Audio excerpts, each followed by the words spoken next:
But now let me welcome Mark Anderson to the program. Mark, thank you for joining us. You wanted to say a little bit more about the Ukraine Recovery Conference that we were talking about on last Wednesday's program. Yes, of course, I initially brought it up this past Monday, a week ago. Good day, Vanessa, and to you, Mike.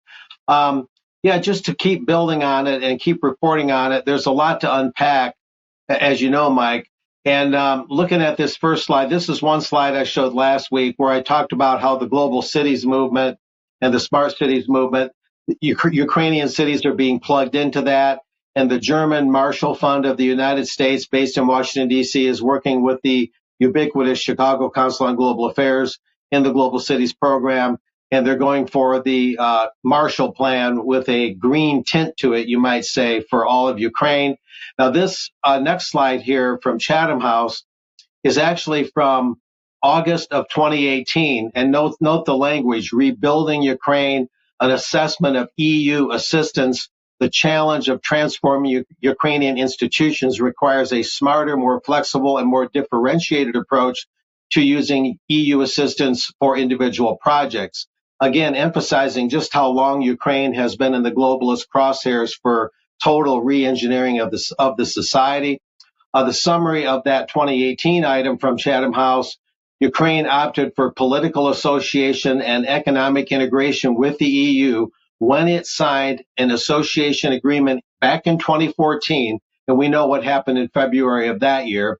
The agreement is unprecedented in that the country has committed to reforms back then without having the prospect of EU membership. However, the scale of Ukraine's reform commitments is not matched by its capacity to implement them. That's at that time. The EU's assistance from 1992 to Ukraine all the way to 2013 helped to raise awareness of European rules and standards in Ukraine, but had a negligible impact on the functioning of state institutions. Since that bellwether year, 2014, the EU has stepped up its assistance, of course it has, and has in effect supported the rebuilding of Ukrainian state institutions.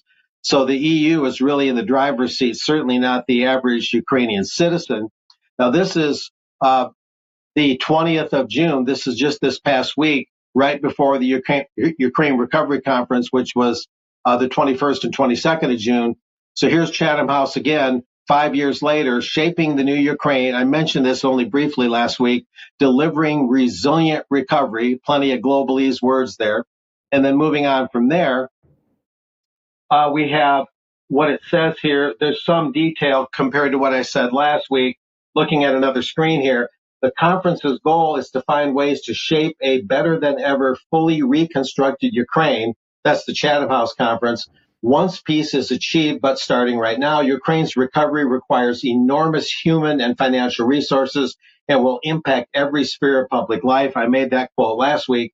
This event convenes Ukrainian and other international participants representing government, civil society, cities, philanthropic organizations, private foundations, and the private sector, which weighs very heavily in this whole thing. It offers new insights and approaches to recovery and discusses specific mechanisms to rebuild Ukraine sustainably, inclusively, and transparently. There's more buzzwords. The event is held in English, etc. It's sponsored by the Foreign, Commonwealth, and Development Office of the UK government.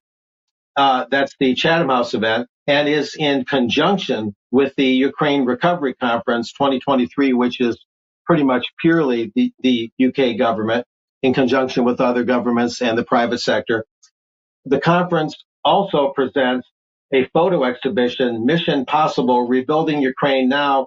The project was curated by ISAR and USAID. USAID is involved in that. Of course, they're notorious, and I think Vanessa can back this up, for being for mingling with the CIA, and in some ways are kind of one and the same. But anyway, this is this next lady who spoke the 20th of June at Chatham House as a introduction for the next couple days after that for the Ukraine Recovery Conference is Danae Dholakia, Special Envoy, Ukraine Recovery Conference. So she stopped at Chatham House before that recovery conference. And here's a little bit, as I understand it, of what she had to say. The timing of this event could obviously not be better, with the big event coming tomorrow. We're scooping up all of the insights, all of the research, all of the intellect present today in this room, and ensuring that it's kept for prosperity on the URC website, that we all are able to look at this rich data and work with it and ensure that indeed the Ukraine Recovery Conference is not 2 days. It's not a week of all sorts of very, very intense, wonderful events, but what it is a receptacle of our collective knowledge, and it's a framework for delivery in the long term. Because we're not going to deliver this in a week.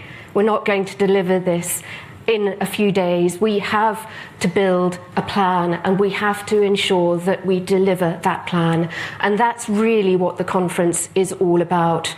Our focus is, of course, ensuring that we can bring the private sector very fully to the table as a full participant in this endeavour, alongside governments, alongside international finance institutions, alongside development finance institutions, alongside civil society. But whilst business and private sector is the focus, the role of civil society, of course, is absolutely vital.